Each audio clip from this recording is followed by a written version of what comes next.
Have you ever noticed that the more you learn on your own, the more invisible you seem to become in the places that claim to value knowledge? You bring ideas, you bring solutions, you bring hours and hours of silent study that no one ever saw, and yet the room gets strangely quiet when you speak. Eyes shift, faces close, opportunities slip, almost politely, away from you. It is as if there is a silent message hanging in the air. Who gave you permission to know this much? Maybe you have never put it into words, but your body has felt it. The tightening in your chest before a meeting, the way your shoulders contract in job interviews when someone asks with a subtle smile, "So, where did you study?" The heat in your face when you realize that what is really being evaluated is not your wisdom, but your paperwork. Your nervous system remembers these moments. Your mind tries to act rational, but your body already knows that something about this game is not fair. Perhaps deep down, you have asked yourself a question that feels almost shameful to admit. If I have worked so hard to learn, to grow, to improve, why does the world seem determined to treat me as if I am less? You watch people with the right badges move forward with less effort, fewer results, sometimes even with less character, and your heart tries to make sense of that injustice. Part of you wonders if there is something wrong with you. Another part whispers that there is something wrong with the system, and between these two voices, your soul gets tired. Tired of explaining yourself, tired of proving yourself, tired of carrying a wisdom that is rarely recognized and frequently doubted. If this touches something inside you, you are not being dramatic. You are not imagining things. You are perceiving a tension that many self-taught people feel, but rarely name. A tension between a mind that refuses to stop learning and a world that is structured to reward those who followed the correct path. When the system looks at a self-taught person, it does not just see skills, it sees a question mark. It sees someone who did not come stamped, approved, and standardized. And unknowns make rigid systems nervous. Your autonomy is read as rebellion. Your originality is read as risk. Your unusual path is treated less like a story of courage and more like an administrative problem that no one quite knows how to file. There is a verse attributed to King Solomon that says, "The heart of the prudent acquires knowledge, and the ear of the wise seeks knowledge." Notice something subtle here. It does not say the institution grants knowledge. It does not say the diploma defines the wise. It speaks of a heart that acquires and an ear that seeks. This is the language of the self-taught soul, the person whose curiosity refuses to wait for authorization, the one who is moved by an inner hunger that no curriculum planner designed. If you recognize yourself in this, you are much closer to Solomonic wisdom than you have been led to believe. In a world that worships certificates, you chose to worship understanding. In a culture that measures hours in classrooms, you have been measuring hours in life. From the perspective of emotional neuroscience, what you are living is not just an intellectual conflict. It is a bodily one. Your brain is constantly trying to keep you safe. When it notices that every time you show your self-taught brilliance, you receive subtle rejection, it begins to associate visibility with danger. Your thoughts say, "I want to grow," but your nervous system whispers, "Be careful. Last time you showed how much you know, you paid a price, a door." So you start to shrink yourself in conversations. You edit your own ideas. You hesitate before speaking. You leave rooms feeling like you betrayed your own potential. Not because you lack courage, but because your body has learned that in many systems, being fully yourself has consequences. At the same time, these same systems are often very happy to benefit from your competence. They may ask you to solve complex issues, handle the messy problems, teach others informally, take on responsibilities that go beyond your role. They draw from your wisdom while keeping your status small. They drink from your well while doubting the existence of your river. And that contradiction can be deeply confusing. It creates a kind of cognitive dissonance. If I am good enough to fix fix what is broken? Why am I not good enough to be recognized, promoted, or trusted? Your mind keeps searching for the missing piece. Your heart keeps feeling that something does not add up. King Solomon lived in a world of hierarchy, titles, and visible power, but his writings constantly return to a different measure of value. He speaks of the wise and the foolish, the diligent and the lazy, the upright and the corrupt. Very rarely does he speak of the credentialed and the uncertified. For Solomon, the real distinction is not between those who have an official stamp and those who do not, but between those who seek understanding and those who live on appearance. That perspective, if allowed to truly reach you, begins to heal something, because it suggests that the tension you feel is not a sign of your inadequacy, but a sign that you are living by one scale of value while being judged by another. This is where the question that gives this video its title starts to open. Why does the system seem to hate self-taught people? What exactly is being threatened when someone who was trained by life sits at the same table as someone who was trained by institutions? What is activated in human pride, in organizational culture, in collective fear, when a person appears who has walked a path that cannot be fully controlled or fully predicted? Behind policies, protocols, and polite phrases, there is often something more primitive at work. The discomfort that rigid structures feel in the presence of living wisdom. Rigid systems like predictability. Self-taught souls embody flexibility, and flexibility always exposes what is stiff. You might notice as you listen that part of you wants to defend the system, to say, but institutions are important and formal education matters. And that is true. Structure is not the enemy. Organization is not the villain. Classrooms, mentors, and paths with guidance are precious. The problem is not that the system exists. The problem is when the system forgets why it exists, when it stops being a servant of wisdom and begins to act as its gatekeeper, when paperwork becomes more sacred than truth, when the map starts believing it is more real than the territory. In those moments, people like you become uncomfortable reminders that wisdom cannot be fully domesticated. So before we go deeper, there is a gentle but important question for you. In your own story, where have you felt this collision between your inner growth and outer recognition? Can you remember a situation in which you knew with every cell in your body that you were prepared, competent, ready, and yet were treated as if you were always one step behind, simply because your path was different? How did your heart respond? Did it become harder, more cynical, more closed? Or did it become quieter, more invisible, almost as if trying to avoid future wounds?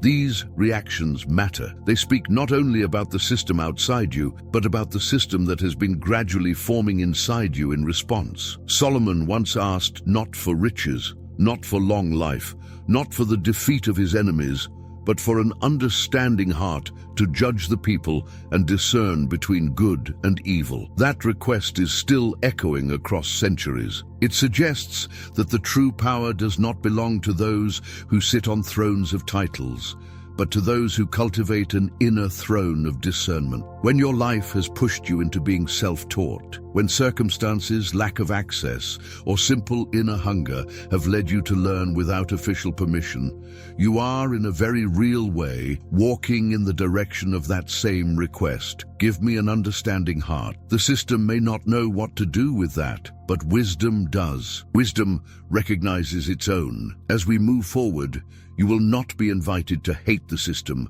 nor to idolize it. Instead, you will be invited to see it clearly, to see its fears, its distortions, its blind spots, and at the same time, to see yourself with much more clarity and honor. The goal is not to turn you into a professional victim, but to help you stop carrying a guilt that was never really yours. The goal is not to convince you that formal paths are useless, but to remind you that they are not the only paths through which true understanding arrives. There is a wisdom that comes from books, and there is a wisdom that comes from nights of doubt, from jobs that no one respected, from conversations that changed your trajectory, from silent hours of self-study when everyone else had already given up. Both can be sacred, both can be Solomonic. This introduction is an open door. On one side stands the system as you have experienced it, rigid in some places, blind in others, sometimes generous, sometimes unfair. On the other side stands you, self-taught, perhaps wounded, perhaps tired, but still searching. Between these two, there is a space where Solomon's wisdom can breathe, a space where you are allowed to question without becoming bitter, to see injustice without losing your sense of purpose, to understand how structures work without letting them define your worth. That is the space we are going to explore together. And as you listen, you might find that the real question is not only why the system hates self-taught people, but what kind of person you are becoming in response to that hatred. Before we move into the deeper layers of this journey, it is important to slow down and name where all of this is actually happening. Many self-taught people move through life feeling attacked by something that seems vague, shapeless, almost like a fog of resistance that appears wherever they go. You send resumes and feel the wall. You sit in meetings and sense the doubt. You present ideas and notice how quickly they are dismissed when someone asks about your background. The feeling is real,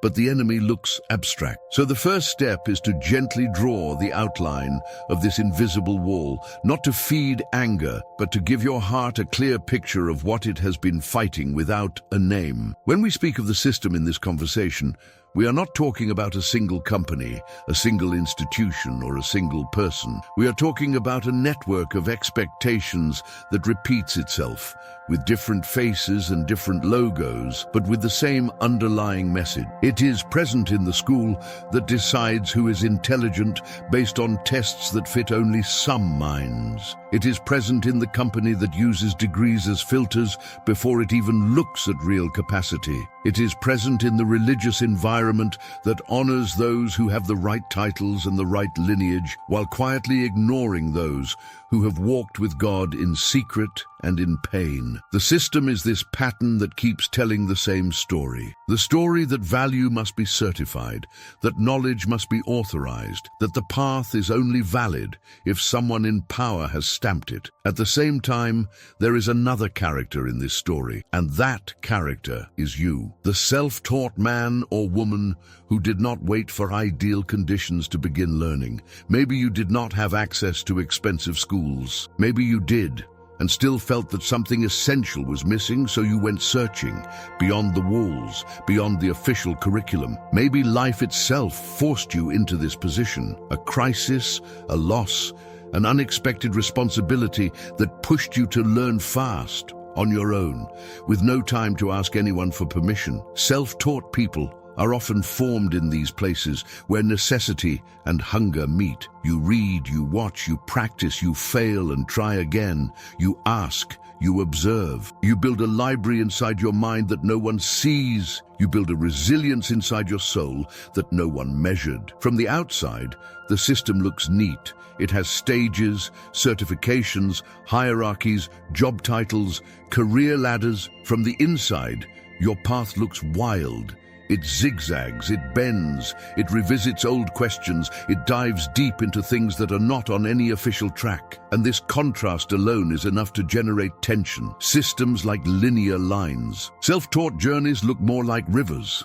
They curve, adapt to the terrain, change speed according to the season. When a river enters a world built on straight pipes, misunderstandings are almost guaranteed. You feel it when you try to explain your story and watch eyes glaze over, as if your path were too messy to fit in the form. You feel it when your competence is judged not by what you can actually do, but by how easily your story can be categorized. There is also something happening inside your brain while all this unfolds.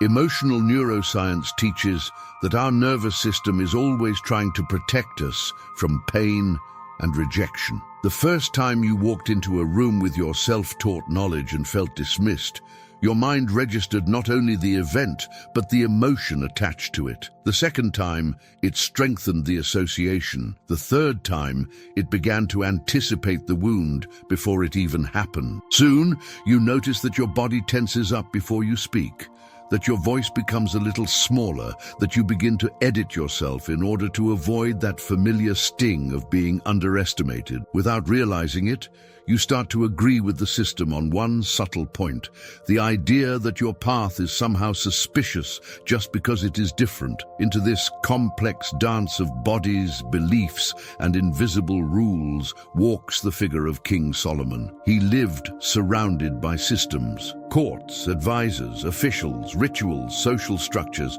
Yet when we read the wisdom attributed to him, we find someone who never confused outward structure with inner value. Again and again, he speaks of the heart, the spirit, the character of people. He contrasts the wise and the foolish, the diligent and the lazy, the upright and the unjust. He describes rulers who oppress and rulers who serve. He talks about those who fear God and those who mock wisdom. His attention is always drawn to what cannot be placed on a wall as a certificate. It is drawn to what happens in the secret places of thought and intention. Solomon understood something that many systems forget. Structures are necessary, but they are not ultimate. A throne without wisdom becomes a weapon.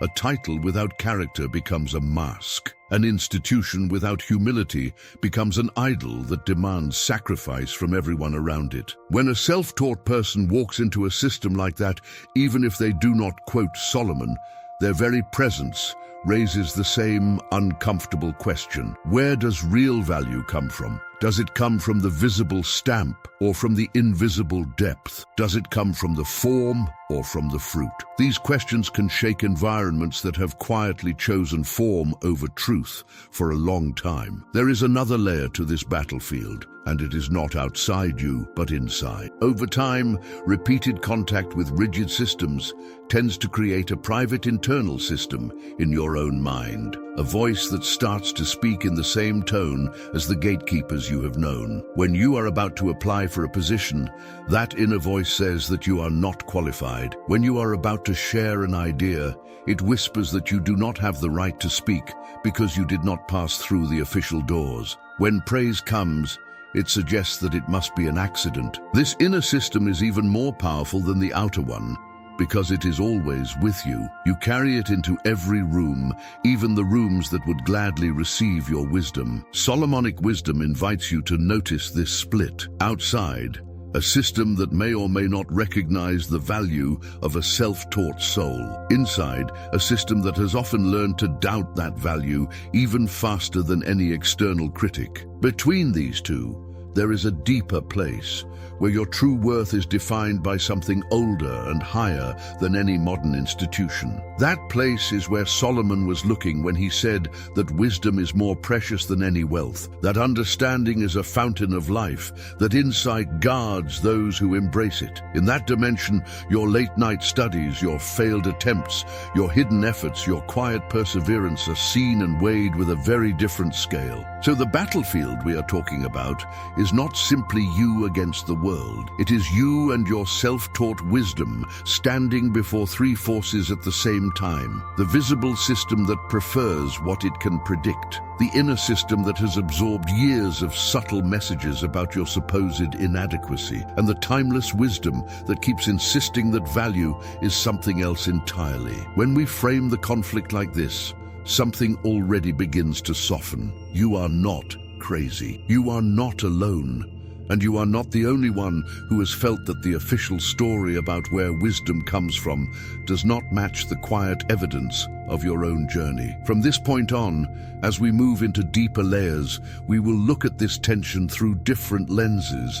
Each one will show a facet of why the system reacts the way it does to people who grow without permission. Fear, idolatry of credentials, spiritual resistance, distorted identity, the psychology of labels, the invisible class of the self-taught, and the path from undervalued to unstoppable. All of these are not separate stories. They are different angles of the same reality you already live. As you listen, your task is not to force yourself to agree with everything, but to notice what resonates in your chest, in your memories, in your body. Because in those reactions, there are clues about where the system has touched you most deeply, and where wisdom is inviting you to heal, to see, and to stand with a new kind of clarity. There is a moment that many self-taught people know too well, even if they have never named it.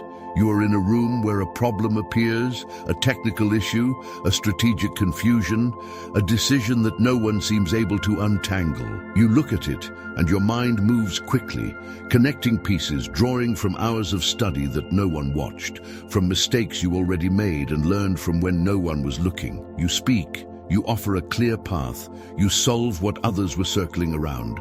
For a brief second, there is silence. The atmosphere shifts. People nod, maybe. The issue is resolved. But instead of simple recognition, something else arrives, something more subtle, almost like a shadow behind the eyes. Suspicion, discomfort, a quiet question that no one says aloud, but your nervous system hears as if it had been shouted when competence without a badge becomes a threat. This is one of the most painful contradictions you live as a self-taught soul. Your competence is needed, but your story is not trusted. Your results are useful, but your path is quietly judged. In many institutional environments, the presence of someone who delivers without the right pieces of paper exposes a hidden dependency. It shows that the system has been leaning harder on symbols than on substance.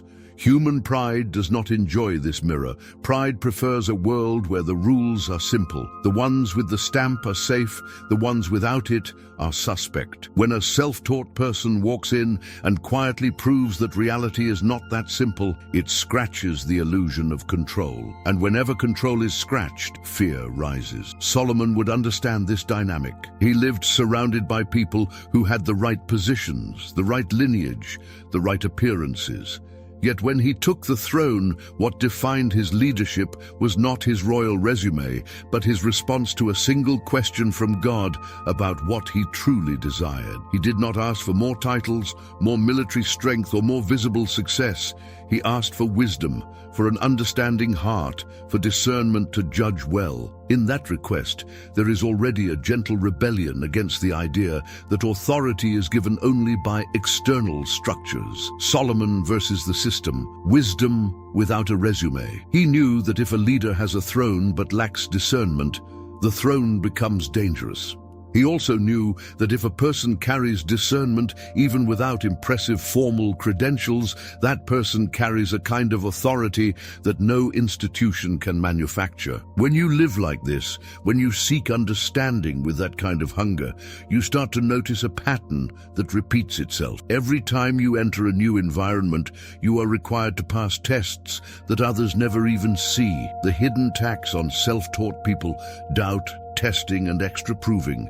You are questioned more deeply, watched more closely, and sometimes pushed into situations where you must demonstrate twice the competence just to receive half the trust. On the surface, this might look like a simple matter of caution. Underneath, there is often something more raw, a belief that if you were not shaped by the familiar molds, you must be shaped by something unreliable. The irony is that the very pressure you face often forges you into someone who is more resilient, more thorough, more prepared than many who were never truly challenged. Over time, this constant examination can leave scars. Your body carries the memory of every skeptical glance. Your mind remembers each time your idea needed a second or third confirmation, while someone else's suggestion was accepted on the strength of their title alone. It is easy to inwardly harden under this pressure, to allow resentment to grow, to begin to see yourself as a permanent outsider,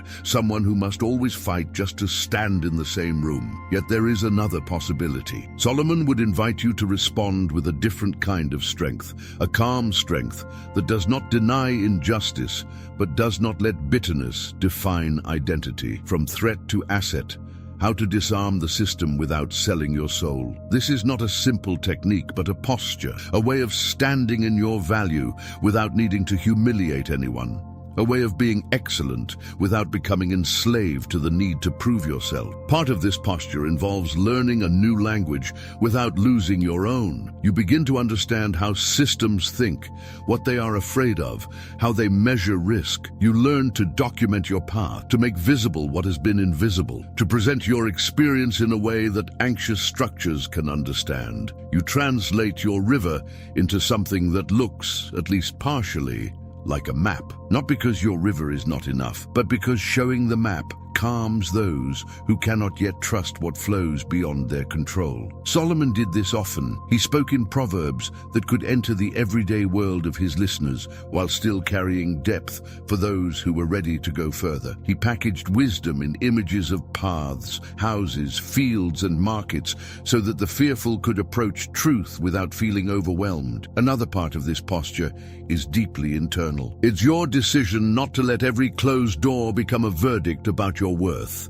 Emotional neuroscience tells us that repeated rejection can train the brain to expect exclusion everywhere, even in places that would actually welcome us. If you let every unfair test, every extra layer of suspicion, every subtle dismissal become a final word, you start to withdraw before opportunities even appear. Your nervous system says there is no point in trying. Solomonic wisdom whispers that this is not discernment, it is trauma disguised as caution. True discernment does not say never. It asks a different question: when to stay, when to walk away. Solomonic discernment in unjust structures. This question is not theoretical. It touches real workplaces, real communities, real relationships. There are environments where your presence as a self-taught person will be eternally interpreted as a threat. No matter how much you contribute, no matter how carefully you present yourself, the system there is built on a fragile kind of pride that cannot tolerate the idea that value might exist outside its own walls. Remaining in such places can slowly erode your sense of dignity, your mental health, your spiritual clarity. There are other environments, however, where initial fear softens into respect over time, where your consistency, humility, and quiet excellence gradually open hearts and minds. In those places, your self-taught path becomes a gift, an example that enriches the culture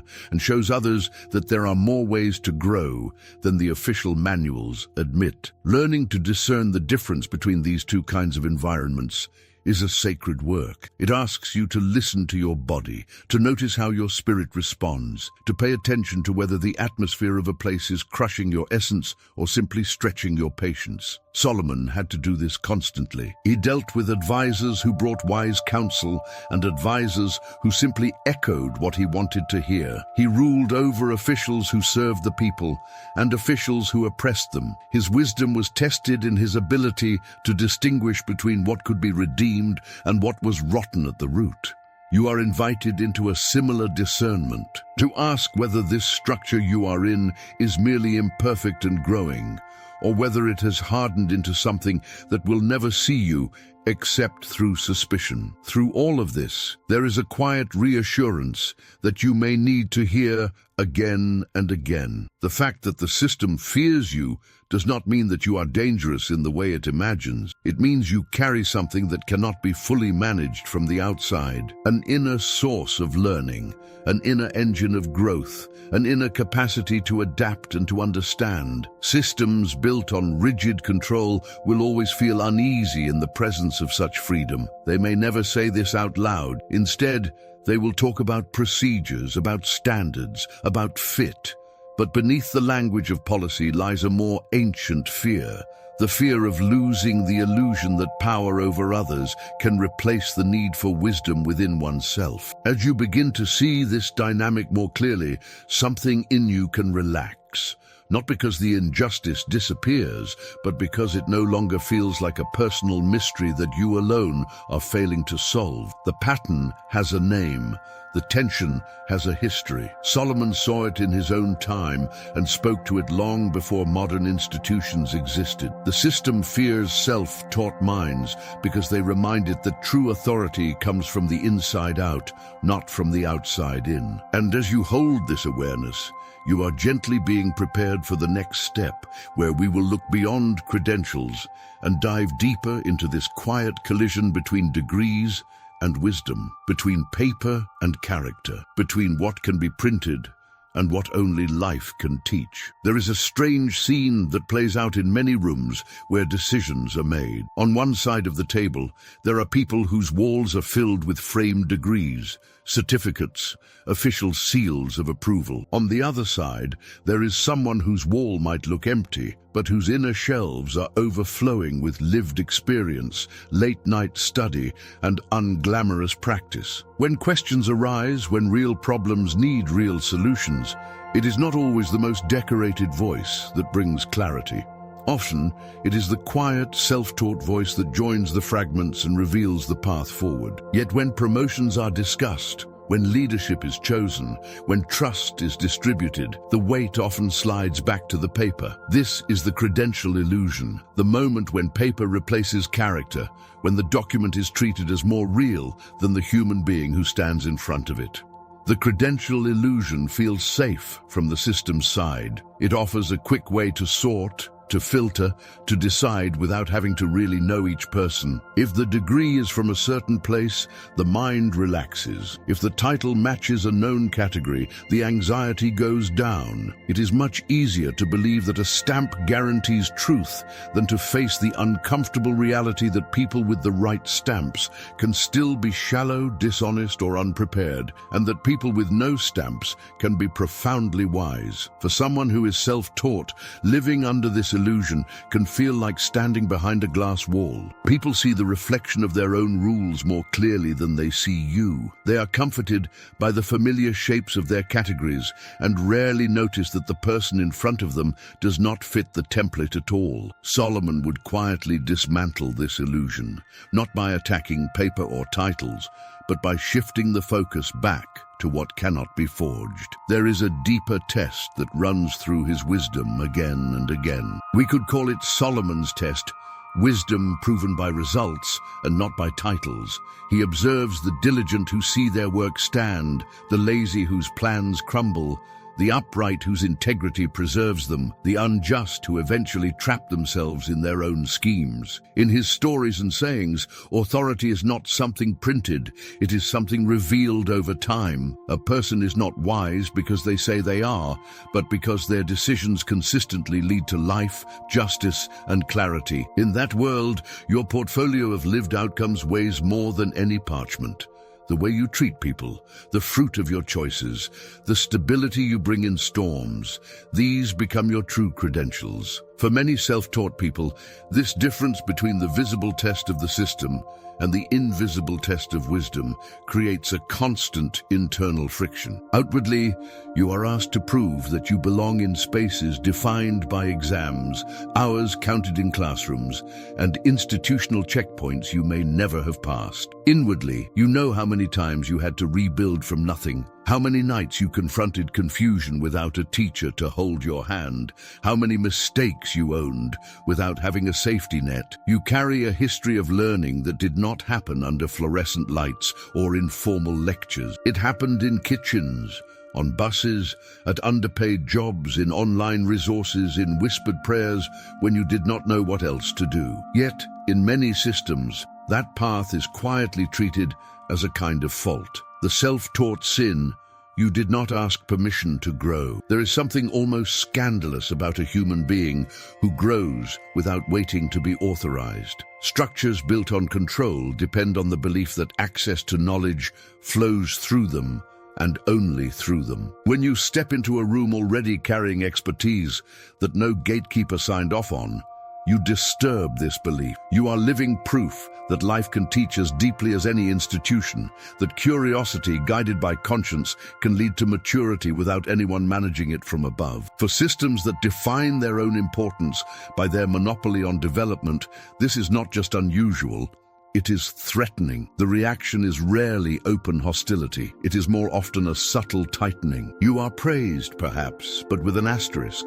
You are respected, but only after being questioned more. You are included, but always just a little at the edges. This is where a quiet invitation from wisdom begins to emerge. If you cannot entirely change how the system feels about you, you can at least learn how to move within that space without losing your center. That does not mean bending your soul to fit every expectation. It means understanding how fear works in those structures and learning to speak in ways that reduce unnecessary friction. How to speak so systems listen, translating wisdom into their language. You learn how to show the path you walked, how to turn your experiences into clear narratives that anxious minds can follow. You gather your projects, your results, your stories of transformation, and present them not as rebellion against formal paths, but as another way the same God who inspired Solomon still teaches people in unexpected places. This translation is not about begging for acceptance. It is about recognizing that many people inside these systems are themselves trapped inside the credential illusion. Their distrust is often not personal, it is inherited. They were trained to believe that safety lies in certain types of stamps, and they fear being blamed if those stamps are ignored. When you understand this, something softens in your approach. You can be firm about your value without turning every interaction into a battlefield. You can be clear about your journey while also making it easier for others to see the patterns of reliability, consistency, and integrity that your life already carries. In a way, you are teaching them to see beyond paper, just as Solomon did, but you are doing it with patience rather than contempt. Still, even with all the translation in the world, a deeper war remains inside you. It is the war between the hurt child and the wise king within your own heart. The child part of you remembers every door that closed in your face, every time you were overlooked while someone with a more conventional path sailed through. This part wants to shout, to withdraw, or to prove itself at any cost. The wiser part, the one that has tasted enough of God and life to know that identity cannot hang on human systems, whispers a different path. The inner battle, resentment versus royal mindset. Resentment says you are nothing because they did not choose you, or it says they are nothing because they did not recognize you. The royal mindset says you were already chosen before any human committee ever met, and that your task is to live from that core, not in reaction to their blindness. Solomon ruled from such a mindset when he was at his best. He knew his role did not come from popular opinion or fragile human approval. It came from a deeper call. That did not make him arrogant. It made him responsible. In the same way, a royal mindset for a self-taught person does not mean feeling superior to those who walked formal paths. It means refusing to let bitterness define your story. It means remembering, sometimes daily, that your worth is not something the system can grant or remove. You honor the discipline it took to educate yourself. You respect the discipline it took for others to finish structured programs. You see both, and you bow your heart not to titles, but to truth. As this mindset grows, the way you inhabit rooms begins to change. You no longer enter primarily as someone on trial, ready to convince the jury that your lack of formal badges is not a crime. You enter as someone who carries a well of experience and insight that you are willing to offer where it is truly welcomed. You become more discerning about where you invest your energy. You start to sense the difference between spaces that are merely slow to understand you and spaces that will never value you unless you become something you are not. Underneath all of this, the quiet distinction Solomon made keeps pulsing. Paper has its place, but wisdom is greater. Titles have their use, but character weighs more. Systems may prefer degrees, but life itself keeps proving that real authority belongs to those who seek understanding relentlessly, whether anyone certified them or not. There is a dimension of this tension that you feel not only in meetings, paychecks, and career decisions, but in the deepest layers of your soul. It is the feeling that every time you grow, you disturb something that does not want to be disturbed. Every time you step into more clarity, more courage, more understanding, there is a kind of invisible resistance that rises around you and sometimes even inside you. Why systems prefer predictable slaves over free thinkers is a harsh sentence, but it describes what many self-taught people feel in their bones. A predictable person is easy to manage. Their growth is measured, supervised, confined within the borders of what the institution considers acceptable. A free thinker, on the other hand, carries an inner permission that no outer policy can revoke. This inner freedom makes control-based systems nervous because it reveals how much of their authority has been resting on fear, not on true respect. When a self-taught soul enters such a system, they bring with them a different kind of energy. They ask questions that were not on the script. They see connections that others have been trained not to notice. They sense injustice where others have learned to call it normal. Emotional neuroscience would say that the nervous system of the group reacts to this as a threat to its cohesion. The group feels, often unconsciously, that this person could disrupt the fragile balance that keeps everything running. So defenses activate, jokes that undermine, excessive scrutiny, repeated reminders of what this person lacks on paper. It is not only about skills, it is about who holds the right to define reality. Systems built on rigid authority do not merely want people who work. They want people whose inner world is aligned with the story the system tells about itself. A free thinker shakes that story just by being present. In the middle of this invisible war stands the figure of Solomon and the anointing for unusual wisdom. His wisdom was not a product of human training alone. It was described as something given, something poured, something that rested on him in a way that made others come from far away just to listen. This kind of wisdom did not fit neatly into any school, tribe, or human strategy. It was both intensely practical and profoundly spiritual. It touched economics and justice, personal choices and national decisions. When a self-taught person carries an anointing for unusual wisdom, they walk in a very similar paradox. They learn from books, from mentors, from work, but the way their mind connects things, the way their heart intuits truth, the way their spirit discerns what is behind appearances seems to exceed any simple explanation. People may ask where you studied, but the real question is where you have been with God, with pain, with life. This brings us to a cost that is rarely acknowledged openly. The price of being self-taught, isolation, misunderstanding, and loneliness. You may be surrounded by people and still feel alone because the way you see the world does not quite match the way the group has agreed to see it. You point out patterns that others do not want to confront. You suggest paths that require more courage than they are willing to invest. You talk about truth, where others are more concerned with convenience. Over time, you begin to notice that your most honest thoughts are often kept inside. You edit yourself to avoid upsetting the fragile peace. You limit your own growth in order to stay connected. Your nervous system learns that authenticity can equal abandonment, so it begins to hide your brightest parts as a way of staying safe. This hiding can be more painful than open rejection, because you feel that you are betraying something sacred within you just to survive. Yet, as strange as it sounds, heaven often uses this very dynamic as a deep training ground, turning rejection into refinement, God's hidden curriculum for the self-taught.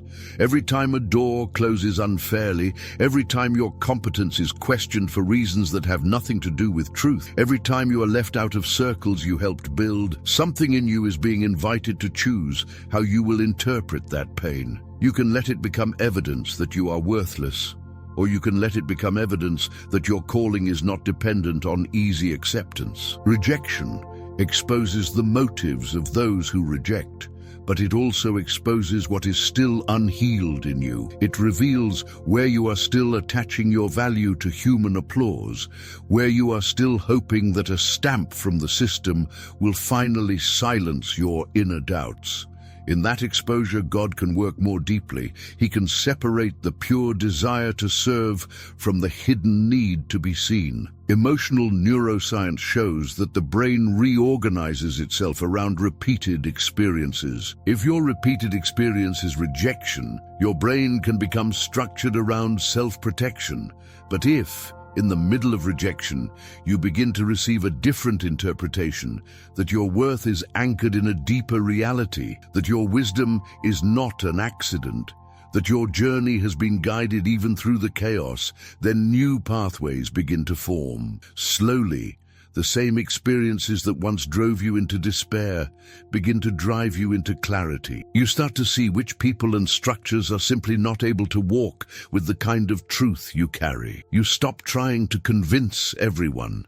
You start to look for those who resonate, those who are also tired of living under illusions, those who are ready to build something healthier, With time, if you stay faithful to this inner work, something unexpected can happen. You move from feeling like an outcast to realizing that you are being prepared for a role that the system never advertised. From outcast to gatekeeper, how self-taught people become builders of new systems. Because you have seen the pain caused by distorted structures, you are more careful when you are given influence.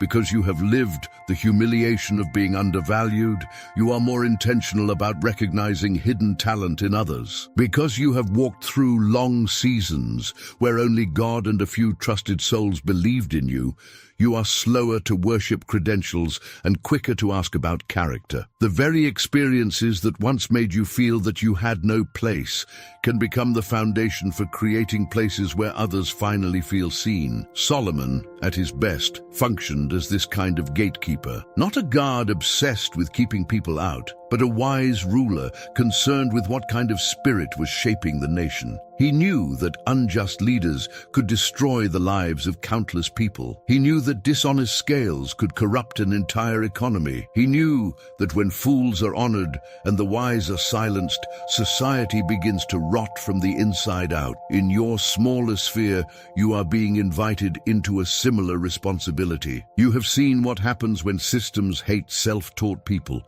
when they crush free thinkers, when they exalt form over truth. As your influence grows, whether in a company, a community, a family, or a creative project, you have the chance to do something different. To build spaces that are not afraid of unusual wisdom, that recognize the sacredness of both structured learning and wild, self-directed growth. There is a quiet dignity in embracing this role. It does not remove the pain you have lived, but it redeems it. It tells a different story about your isolation, your misunderstandings, your long nights of questioning. You were not simply discarded.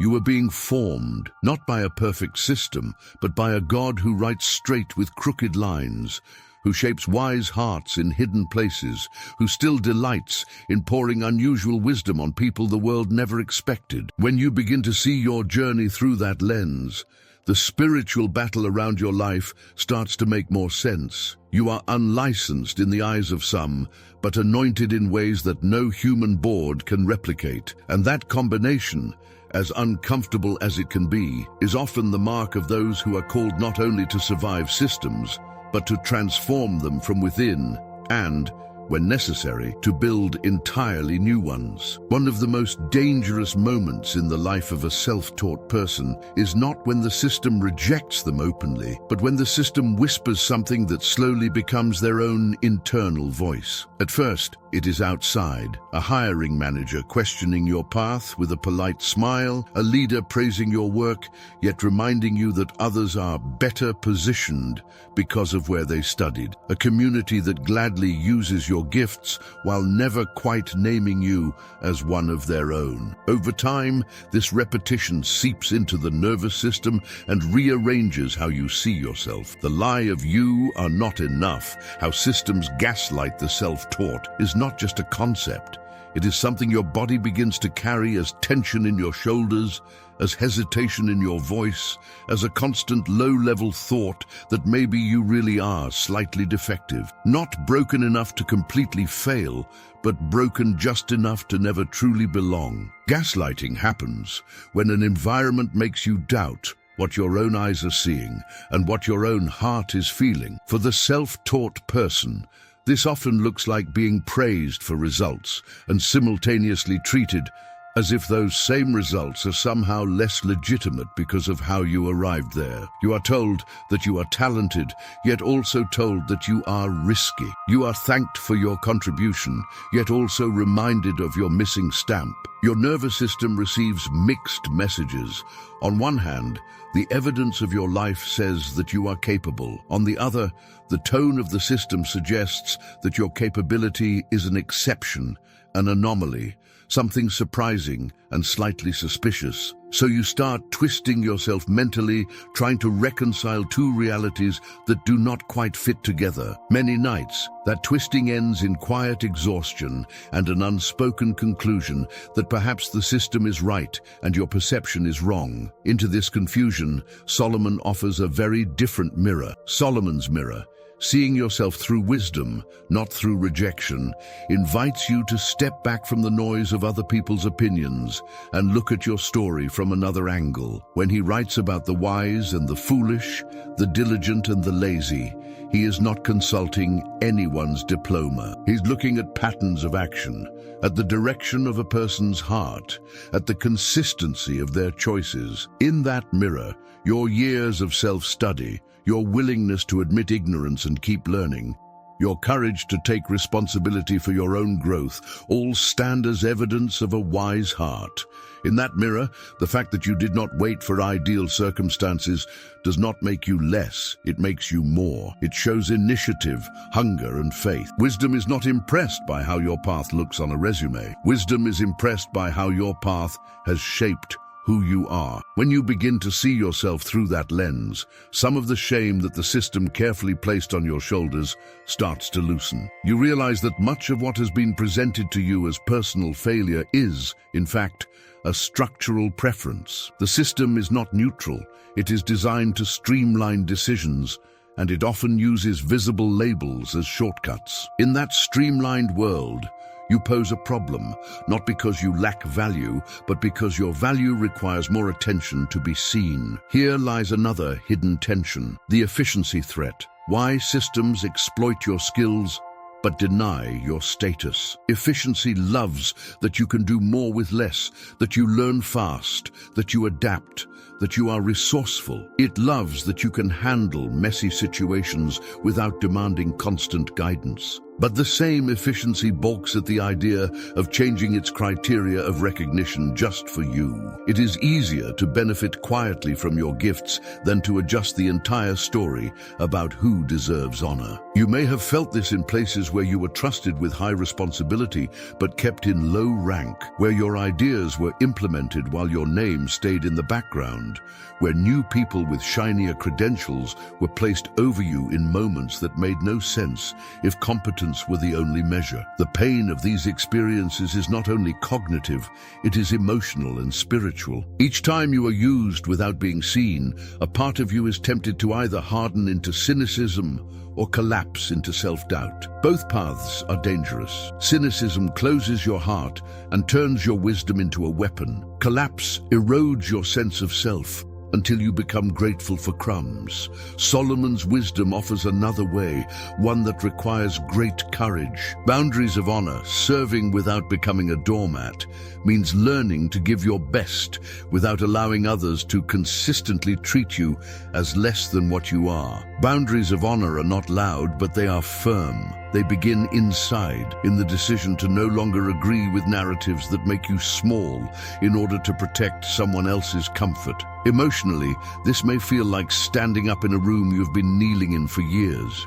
Your body may shake, your voice may tremble, your nervous system, trained by past rejection, may scream that you are risking everything. Yet something deeper in you knows that this is not about arrogance, it is about truth. Solomon writes of guarding the heart, of avoiding traps set by flatterers and oppressors, of refusing to participate in unjust scales. In your context, this can look like gently but clearly naming your contribution, like declining roles that demand endless sacrifice for no real recognition, like walking away from environments that feed on your loyalty while starving your dignity. Serving well does not mean allowing yourself to be slowly erased. As you begin to practice these internal and external boundaries, another question emerges. If so many traditional structures are unable or unwilling to honor the way you have grown, are they the only version of a system that exists? The answer, from a Solomonic perspective, is no. Redefining system, how to build your own circles of trust and opportunity, becomes a crucial part of your journey. Systems are not just corporations or institutions with long histories. Systems are also small communities of people who agree to live by certain values. When you intentionally gather around you those who recognize wisdom wherever it appears, when you connect with other self-taught souls, with humble professionals, with leaders who care more about character than about show, you are building a different kind of network. It may be smaller at first, less impressive to the outside world, but it is healthier, more truthful, more aligned with the kind of kingdom that Solomon glimpsed when he spoke of justice and righteousness. In such circles, your self-taught path is not treated as a defect to be explained away, but as a story of perseverance to be honored. You can relax without shrinking. You can share your journey without editing out the parts that do not fit the official script. Your nervous system, exposed over and over to acceptance rather than subtle contempt, gradually learns to associate visibility with safety instead of danger. Emotional neuroscience calls this new wiring. Spiritual wisdom calls it restoration. Over time, as this inner restoration takes place, you may find that even when you must still navigate old systems for practical reasons, they no longer have the same power to define your sense of self. You carry inside you a different court, one where the judge sees differently, one where the voice of rejection is not the final word. You are not broken because you did not fit the mold. The mold itself was too small for the kind of journey you were called to walk.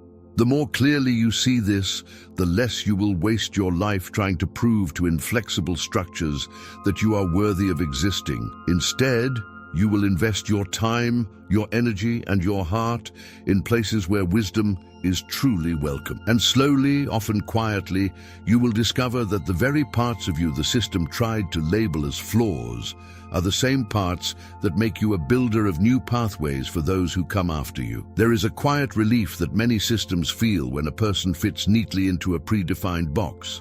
The label is clear, the route is familiar, the expectations are already written. Engineer from this university, manager with that certification, professional formed by that school. The comfort of boxes, why systems need labels to feel safe, is easy to miss if you are the kind of person who has always fit one of those boxes. But if you are self-taught, you have felt the edge of this comfort like a cold draft under a closed door. You walk into a room without a clear label, and suddenly everyone has to work a little harder to know who you are. They cannot immediately place you on their mental map. They cannot quickly predict how you think. For a nervous system that has learned to equate predictability with safety, this lack of a label feels like a threat. It is easier to trust the box than the person in front of them. In practical terms, this means that before you even speak, something in the atmosphere may already be leaning away from you. Emotional neuroscience explains that the brain likes shortcuts.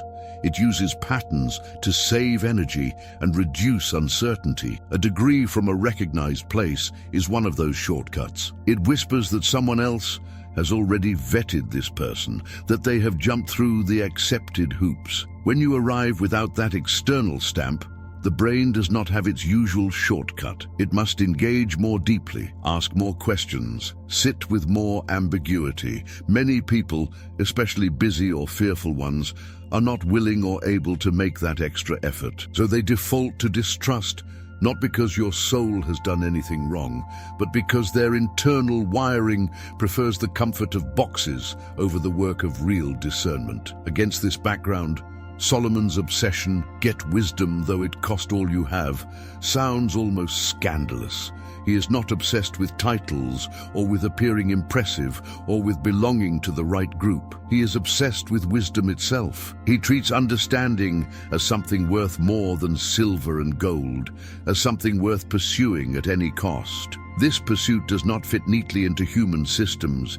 It sends people to unexpected mentors, unusual experiences, and long seasons of hidden growth. Many self-taught people have, without using his words, lived exactly this obsession. They sacrifice sleep, comfort, entertainment, and sometimes even relationships in order to understand what burned inside them. They read beyond the required reading. They practiced beyond what was reasonable. They took on challenges that no one assigned, simply because something in them could not rest while ignorance remained. To a world built on standardized paths, this kind of hunger looks excessive, even suspicious, but to the eyes of wisdom, It looks like a royal inheritance. There is a particular dynamic that unsettles rigid environments even more. From curiosity to competence, the dangerous speed of self-taught growth. When you are not confined by a fixed curriculum or a slow-moving structure, your learning can accelerate in unexpected ways. A question leads to a book, which leads to a conversation, which leads to a project, which leads to another question. You are not waiting for the next semester to be allowed to go deeper. You go deeper as soon as the hunger arises. Over time, this can create situations where your level of insight surpasses people who have spent more years in formal environments but have stopped truly engaging with what they do. You arrive curious and attentive while they have become numb and mechanical. This contrast can be deeply uncomfortable for those who have equated time served with authority. It reveals that growth is not purely a matter of duration, but of intensity, humility, and openness. The nervous system of someone who has stopped growing often interprets another person's accelerated growth as an accusation. Even if you never say a confrontational word, your presence alone can feel like a mirror they would rather avoid. It is easier for them to question the legitimacy of your path than to question their own stagnation. So they may minimize your progress, emphasize your lack of formal credentials, or quietly move the goalposts whenever you reach a certain level. This is not fair, but it is understandable. It is what happens when people depend on external structures to define their worth. Any sign that wisdom might flourish outside those structures shakes the foundation they stand on. Because if you can grow this much without their path, what does that say about their own choices? In the middle of this, there is a gentle, practical wisdom that begins to emerge. How to document your journey so the system cannot ignore you. Even though the deepest validation of your path will never come from human structures, there is much kindness in making your growth more visible, not as a performance, but as clarity. Many self-taught people carry an entire universe of experiences, projects, solved problems, and transformed lives inside them, yet have never taken the time to trace that universe in a way others can see. Your mind knows the story, but the system only sees fragments. When that happens, the system defaults to its familiar boxes. The more you translate your river of learning into visible streams of evidence, the less space there is for lazy assumptions. Portfolios, case studies, testimonies, concrete outcomes, even simple narratives of before and after, all serve as bridges between your inner reality and the outer world. From the perspective of emotional neuroscience, this kind of documentation also helps your own brain. It externalizes your story in a way your nervous system can recognize and lean on when doubt tries to take over. Instead of only remembering the pain of doors that closed, you start to see in front of you the doors that did open, the skills you did build, the people you did help. This balances the internal narrative. Your sense of identity stops being fed only by rejection and starts being nourished by reality. The system might still hesitate, but you no longer approach it empty-handed or with a vague feeling of inadequacy. You come with a record that whispers to you as much as to them that your path has weight, that your growth has substance, that your wisdom is not a dream. Even with all these steps, a sobering truth remains. Not every environment will be willing to see what you show. Some will cling to their boxes more fiercely than others. This is where a deeper discernment becomes crucial. Choosing your battles. Not every system deserves your genius. This is not a slogan. It is an act of emotional and spiritual preservation. If you spend your entire life trying to convince structures that are fundamentally committed to their own illusions, you will exhaust your spirit and betray your calling. Solomon spoke often about recognizing fools, about not wasting words where there is no desire for understanding, about the danger of throwing treasures into places that trample them. In your situation, this means paying attention to where there is at least a small openness to growth, to new narratives, to a broader definition of wisdom. Your nervous system knows the difference between a slow listener and a closed wall. One might take time to understand you, but there is curiosity, humility, and some capacity for self-reflection. The other dismisses or diminishes you, no matter how much clarity you bring. Over time, if you stay attentive, you can feel this distinction in your body. Communication with one kind of system leaves you tired but hopeful. Communication with the other leaves you drained and smaller. Spiritual wisdom invites you to honor this knowledge. You were not created to spend all your energy proving that you exist. You were created to pour your wisdom into places where it can bear fruit. That does not mean avoiding all difficulty, but it does mean recognizing when a fight is no longer about truth, but about defending an idol. When real wisdom bypasses the classroom, it does not do so to mock those who took formal paths. It does so because life, God, and the human spirit are larger than any one structure. Self-taught people disturb the status quo because their very existence says that growth is possible beyond what the system can control, plan, or predict. This disturbance is not an accident.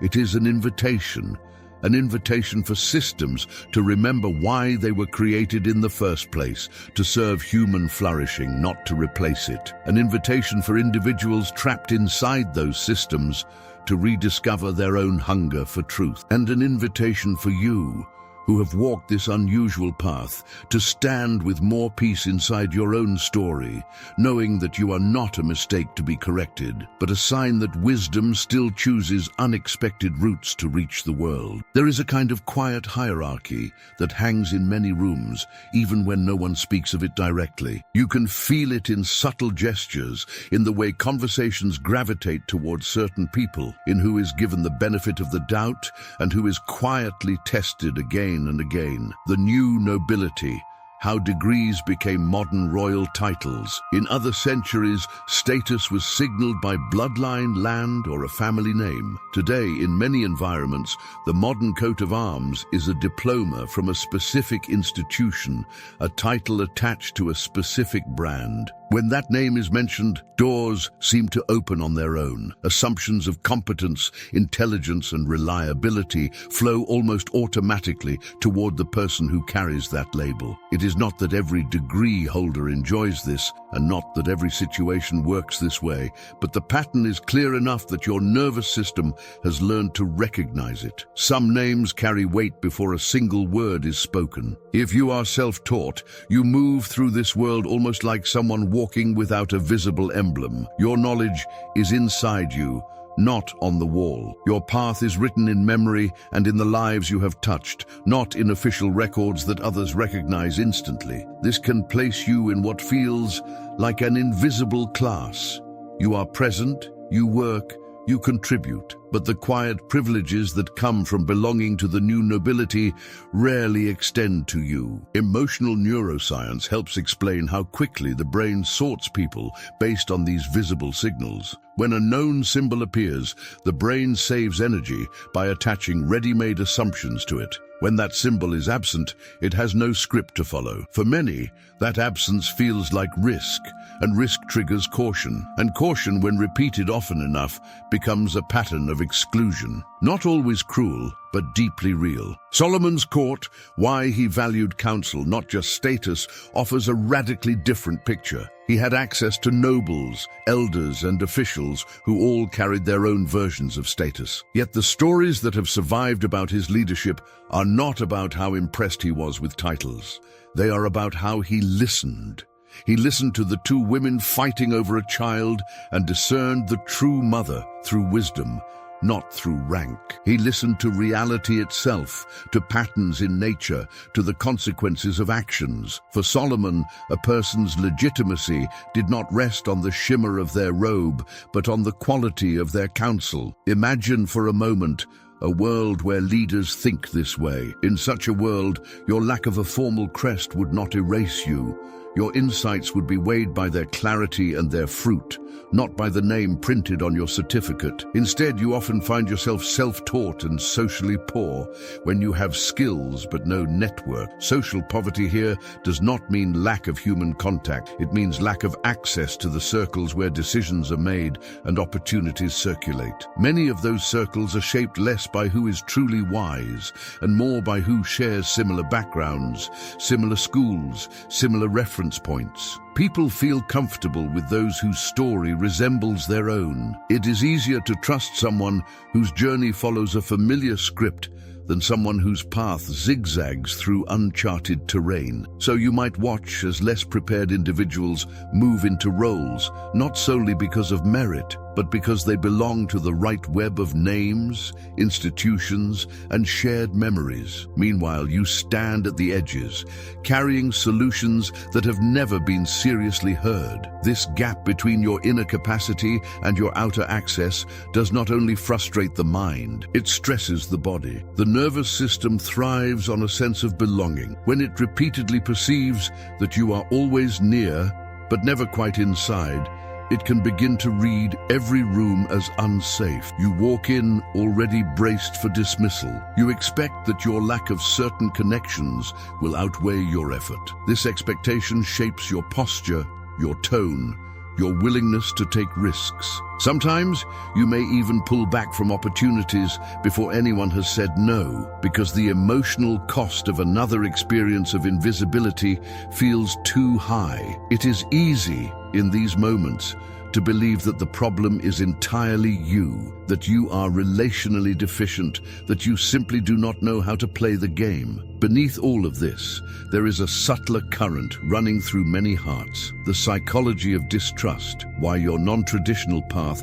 triggers suspicion. People who have built their identity around formal achievement can feel unconsciously challenged by someone who arrives at similar levels of insight through a different road. Your presence raises questions they do not always want to face. Was all their effort only about genuine learning, or was some of it about gaining a sense of superiority? Have they equated the way they were formed with the only respectable way to be formed? If they admit that your path is valid, what does that mean for the quiet judgments they have held about others who never made it into the institutions they admired? These are uncomfortable questions. To avoid them, it is easier to locate the discomfort in you. You become the questionable one. You become the exception that proves their rule. Yet underneath the fear and the status games, there is also a deeper spiritual drama unfolding. The human heart often seeks something that feels like righteousness, a feeling of being on the right side, of having done things the correct way. When this desire is unconsciously attached to titles and networks, any challenge to that attachment feels like a challenge to one's very goodness. Solomon warned against this when he described those who justify themselves in their own eyes while their hearts remain unexamined. He knew how easy it is to hide insecurity behind prestige. He also knew that true wisdom often appears in surprising places and on the lips of unexpected people. To walk in his spirit is to cultivate a humility that can say, I may have paths you do not have, but you may see things I cannot see. In the middle of these tensions, a different role begins to shine forth for the self-taught person, becoming a bridge. How self-taught people can connect worlds. Because you have lived outside the traditional circles, yet often had to interact with them, you carry an unusual bilingual capacity. You can speak the language of structure and the language of improvisation. You know what it means to respect systems without worshipping them, to learn from institutions without losing your independence, to move among people of status without being mesmerized by their titles. This makes you uniquely suited to stand in the spaces between those who were formally trained and those who never had that chance, between those who hold power and those who feel perpetually on the margins. Being a bridge is not about erasing your story, so that others feel comfortable. It is about allowing the pain and beauty of your journey to widen your heart instead of shrinking it. Emotional neuroscience shows that suffering can lead either to hypervigilance and isolation or to deeper empathy and broader understanding depending on how it is processed. When you let the spirit and honest reflection work through your experience, your wounds stop being only personal and begin to become relational wisdom. You start to sense in others the same tensions you have carried. You recognize the proud insecurity in some who hide behind their credentials. You recognize the quiet brilliance in others who have never been named. And instead of using that insight to divide further, you can use it to invite more honest conversations, more just decisions, more generous views of what wisdom looks like. Solomon's dream of a just kingdom was never about creating a society where only one kind of story is honored. It was about aligning human structures with the deeper reality that God sees hearts, not labels. In a world built for diplomas, self-taught people often occupy the role of the invisible class. Yet from the perspective of wisdom, they are also carriers of a vital reminder that value cannot be fully captured by any document, that insight can spring from any soil, that the spirit of understanding is not chained to any single institution. When you begin to see your place in this way, the ache of being unseen does not disappear, but it is held within a larger meaning. You are not only someone who lacks access, you are someone who has been positioned to connect worlds that have forgotten how much they need each other. There comes a point in many self-taught lives where exhaustion begins to whisper things that are not quite true but feel very convincing. You have been passed over again. You have watched another promotion go to someone who did less and risked less, but carried the right labels. You have listened to ideas you quietly had months ago suddenly be celebrated when spoken by a different mouth. Each of these moments accumulates inside you like small stones in your chest. At first, you fight, then you explain, then you try harder. Eventually, you may find yourself in a place where your energy is no longer invested in learning or creating, but in trying to convince closed rooms that you deserve to sit at their tables. Your soul, born to explore and build, is slowly reduced to knocking on doors that never fully open. Somewhere in this cycle, a quiet voice of wisdom begins to whisper another path. Stop begging for a seat, understanding your real value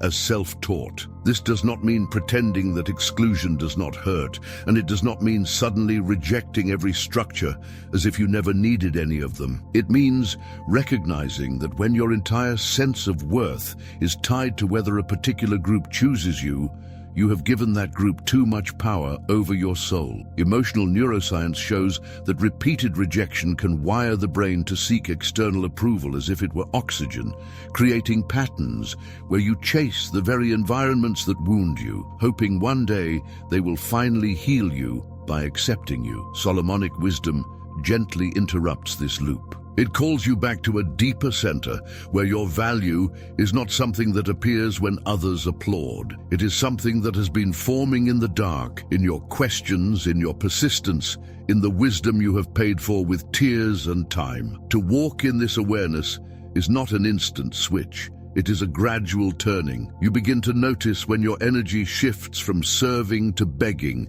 from offering to pleading. You catch yourself in those moments when you are tempted to adjust your essence just to fit what you think others want. And instead of judging yourself, you pause. You remember the one who gave Solomon his wisdom before any human crowned him.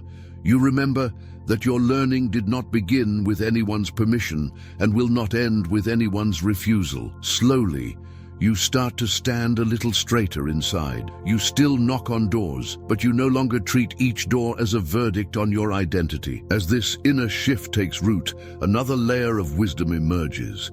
Wisdom as currency, building a portfolio of proof, not just opinions. Many self-taught people carry massive inner libraries that remain largely invisible. They have read widely, observed deeply, and walked through situations that tested their character and skill. Yet when asked about what they bring, they minimize, generalize, or speak only in abstract terms. The system, already hesitant because of your unconventional path, sees only fog. To reduce some of this unnecessary fog, there is kindness in making your wisdom tangible, not as a performance for applause, but as an offering of clarity. The projects you have completed, the crises you have helped resolve, the processes you have improved, the people whose paths changed because of your presence, all of this can be traced and named. From the perspective of emotional neuroscience, this process does not only help others see you, it helps your own nervous system trust your story again. When you assemble evidence of what your journey has produced, you are building an inner anchor against the storms of doubt. Every time a new door closes, you no longer stand empty-handed before the pain. You can look at this record of your own life and remember that one decision, one manager, one institution does not carry the full truth of your value. You also offer something concrete to those who sincerely want to understand you, but do not yet know how to read the path of a self-taught person. You are not asking them to believe only in your potential. You are showing them the fruit of years that did not look official, but were deeply formative. Even as you make your wisdom more visible, another tension appears. There is a thin line between standing in your value and hardening into pride. This is where a different quality becomes essential: strategic humility, learning from everyone without worshipping the system. The danger of being underestimated is that in defending yourself, you may be tempted to close your ears.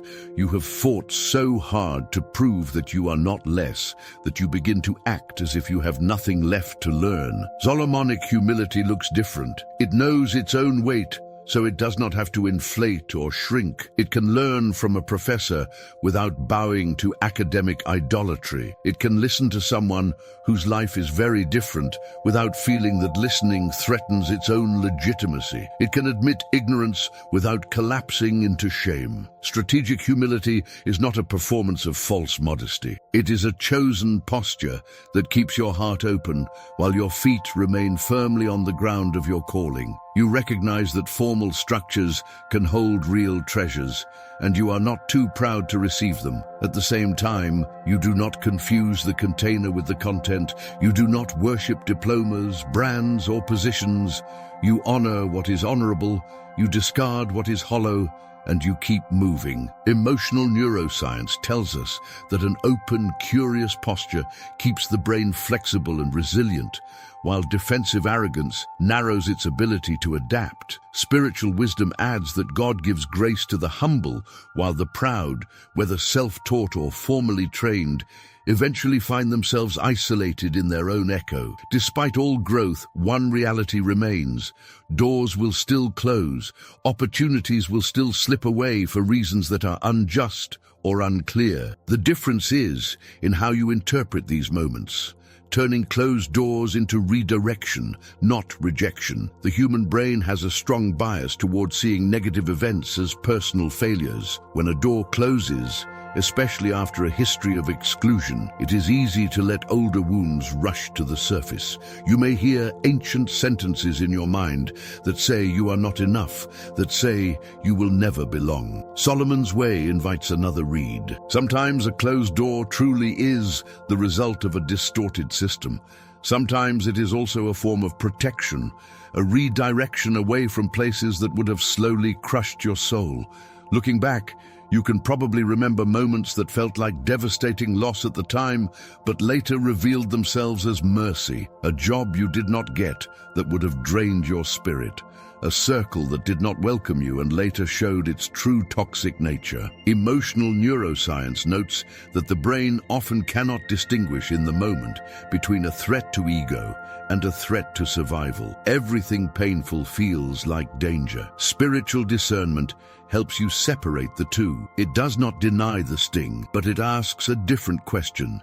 Instead of only asking what is wrong with me, it begins to ask what might be right about this redirection. What space might now open because this door did not? What growth, what alignment, what hidden preparation might be unfolding beneath the surface?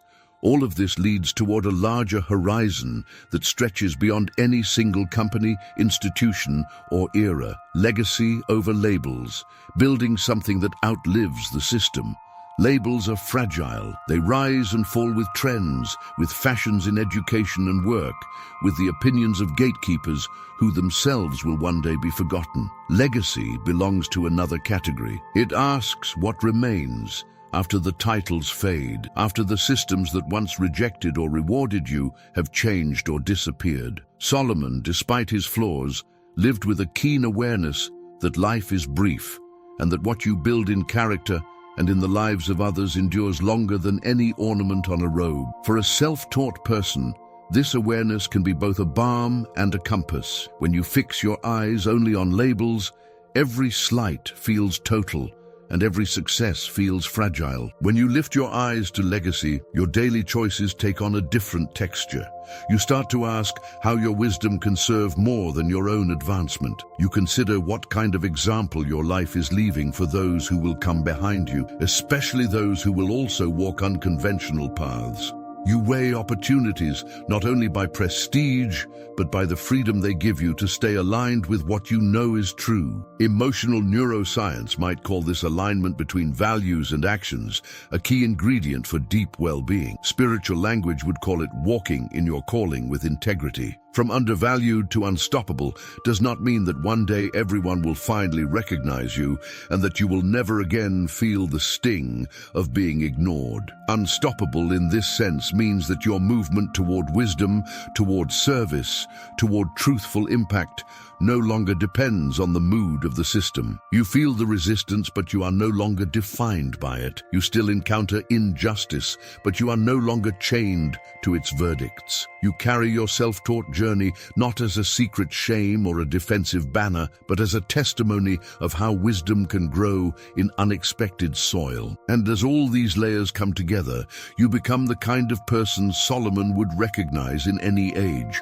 Someone whose worth is anchored beyond titles, whose growth cannot be fully contained by any structure, and whose life quietly challenges systems to become more honest, more just, and more aligned with the truth they claim to serve. When you step back from every scene we have walked through so far, something begins to emerge like a pattern drawn in slow motion. Different rooms, different faces, different institutions, yet the same unease whenever a self-taught soul walks in carrying real wisdom. At first, it seems like the reasons are scattered. Fear of what is not certified, idolatry of credentials, spiritual resistance to unusual anointing, psychological comfort in boxes and labels, invisible hierarchies formed around certain names and networks, your own internal battles with rejection, shame, and exhaustion. But if you pause long enough and let all of these threads settle in your awareness, a quieter realization begins to surface. Underneath everything, the system is not simply rejecting you, it is defending something. It is protecting an illusion that your very existence quietly threatens. The illusion is simple and heavy at the same time. The belief that authority flows from the outside in, that value is granted from the top down, that those who hold titles and control structures are, by definition, more legitimate than those who do not. When a self-taught person arrives with deep understanding and proven competence, without having passed through the usual gates, this belief trembles. It is as if a hidden equation loses its certainty. The mind that needs control says that if wisdom can grow in wild soil, if discernment can develop in lives that no one supervised, then perhaps the system is not the ultimate source of value it thought it was. And if it is not the ultimate source, then its power is more fragile than it wants to admit. That is the tremor you have been feeling under the floor of each conversation. Solomon saw a version of this long before modern degrees existed. His world had its own ways of building illusions. Lineage, wealth, visible power. Yet the stories told about him always return to one decisive moment, the moment he asked not for a longer life, not for the defeat of his enemies, not for more visible glory, but for an understanding heart. In that request, he cut through the illusion that the throne itself could make him wise. He admitted that external position without inner discernment is dangerous. In that sense, Solomon lived as a quiet contradiction to every system that believes its structures are enough. He honored the role he was given, but he did not treat it as a source of wisdom. He treated it as a responsibility that demanded wisdom from somewhere deeper. When your life grows from this deeper place, even if you never name it in those terms, you inevitably carry a similar contradiction into every environment you enter. You are living evidence that growth can be self-initiated, that learning can be love-driven rather than fear-driven, that excellence can be pursued without a system dangling reward or punishment in front of you. In a world that often motivates through threat and approval, this is unsettling. It exposes how many people stopped seeking real understanding once they received their certificate. It reveals how many leaders rely on inherited authority rather than on ongoing humility. It highlights how many organizations have forgotten their original purpose of serving people and have become obsessed instead with preserving their own image. At the same time, the system is not the only one afraid. There is fear in you as well. Fear of being forever on the outside. Fear that maybe the system is right about you and that some invisible flaw really does make you less. Fear that if you stop trying to prove yourself in these arenas, you will simply disappear. Emotional neuroscience teaches that our brains cling to familiar patterns even when those patterns hurt us, because the unknown feels more dangerous than the known pain. If you have spent years measuring your worth by how certain rooms respond to you, the idea of stepping out of that measurement can feel like losing your only mirror. This is why it has been so important to bring Solomon's mirror into the conversation, to give your heart another way of seeing itself. Through that mirror, a different picture of you comes into focus. You are not only the person who has been underestimated, you are the person who refused to stop learning even when no one promised a reward. You are the person who faced confusion and lack and still chose to pursue clarity. You are the person whose character was tested in quiet places where there were no cameras, no applause, and no obvious payoff. Systems may only see the absence of certain stamps. Wisdom sees the presence of certain scars, certain strengths, certain patterns of choice that reveal who you have become. From that perspective, you are not an intruder into the world of value. You are one of its authentic carriers. When you begin to inhabit this identity more consciously, something in the balance of power starts to shift. The system still has authority over certain doors, certain roles, certain titles, but it no longer has the same authority over your sense of self. You stop approaching it as a judge who can define your worth. You start approaching it as one environment among many, one channel through which your wisdom might or might not flow. You are freer to discern which opportunities are invitations from God and which are simply traps wearing the mask of prestige. You are freer to walk away from places that demand you shrink your truth in order to stay. You are freer to negotiate from a place of calm rather than desperation. This freedom itself is something the system fears, because it means you cannot be controlled through the usual levers of shame and approval. In a way, your journey has been slowly preparing you for a responsibility that reaches beyond your own story. You have seen from the inside how damaging it is when institutions confuse their role as servants of wisdom with a false role as owners of wisdom. You have felt in your own nervous system the toll this confusion takes, the anxiety, the self-doubt, the loneliness, the temptation to either surrender your uniqueness or to harden into contempt. Because you know this canyon from the inside, you are uniquely equipped to help close it for others. You understand the language of systems and the language of the self-taught. You know how fear talks when it wears a suit, and how shame sounds when it whispers in the mind of someone who thinks they will never be enough. Solomon did not only use his wisdom to make private decisions, he used it to shape how justice was executed, how the weak were treated, how truth was sought in conflicts. His understanding became structural. In a similar way, the insight you carry can become more than personal survival strategies. It can become the seed of healthier cultures around you. When you lead a team, you can choose to value both formal training and unusual paths. When you mentor someone, you can see beyond their surface and call forth the depth that others have ignored. When you create something, whether a business, a community, or a piece of work, you can design it so that people are not reduced to how similar they are to the current nobility. In doing this, you are quietly doing what the system fears most, which is creating alternatives.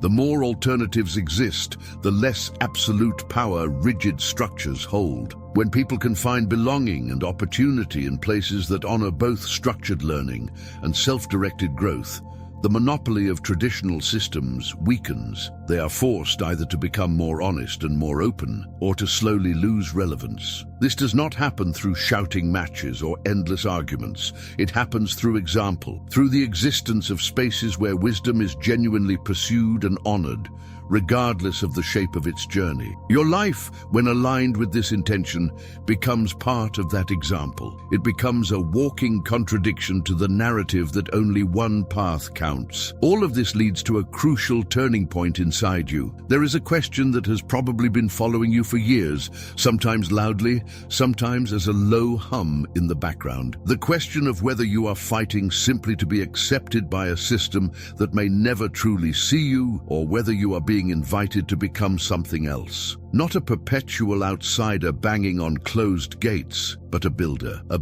of inner strength, a builder of small, honest communities, a builder of work that speaks for itself, a builder of future paths, where the next generation of self-taught minds will not have to bleed as much just to be taken seriously. The system fears you because it senses, even if it cannot name it, that you were never meant to be only a guest in its halls. You were meant to remember that wisdom predates every structure and will outlast every institution. You were meant to discover that your value is older than any admission letter and more durable than any rejection. You were meant to carry, in your own scarred and persevering way, a fragment of the same spirit that rested on Solomon, the spirit that says real authority begins in the heart that seeks understanding, and no human seal can replace that. As this truth roots itself more deeply in you, the story shifts. You are no longer just the self-taught person asking why the system seems to hate you. You are the person in whom wisdom is quietly answering that question and, at the same time, teaching you how to live so that, with or without the system's approval, you keep moving toward the future you were created to shape. After so many layers, so many invisible battles brought into words, there comes a very simple question that quietly waits for you when the video ends. What happens tomorrow morning when you wake up? The systems will still exist. The diplomas will still hang where they hang. The unspoken hierarchies will still shape certain rooms. Your self-taught heart will still carry the same history. Yet something in your perception has shifted. You have seen more of the pattern. You have recognized parts of yourself that maybe no one had ever named with this much tenderness and clarity. The question is not how to control the world from here. The question is how to walk through your own day in a different way now that you see more. Emotional neuroscience says that a single insight can open a door, but it is repetition that changes the wiring of the nervous system. For years, you may have repeated the same inner sentence without noticing. Sentences like, "I am always behind," or "I do not truly belong," or "they are right about me." Each repetition carved a small path in your brain, making it easier for your thoughts and emotions to follow that route automatically. Hearing another story about yourself today does not erase those paths overnight. What it offers is an alternative trail, a different inner sentence that you can begin to visit. At first it feels unfamiliar, maybe even unconvincing, but with each return, it gains strength. In the quiet of an ordinary day, this new path can begin with something as subtle as noticing. You are in a meeting, a conversation, or alone with your thoughts, and the old feeling of inferiority rises in your chest. Where before you might have believed it without question, now a part of you pauses.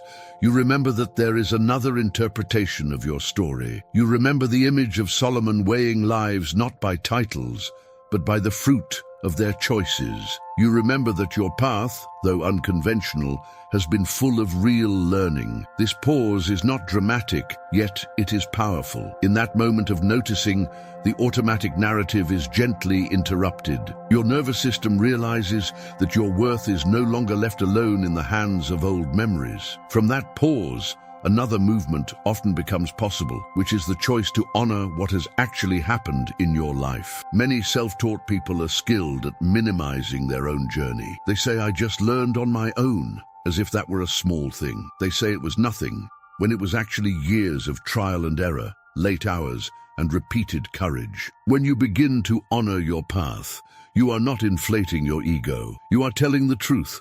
Perhaps at the end of the day, you let your mind revisit one situation where your presence made a difference.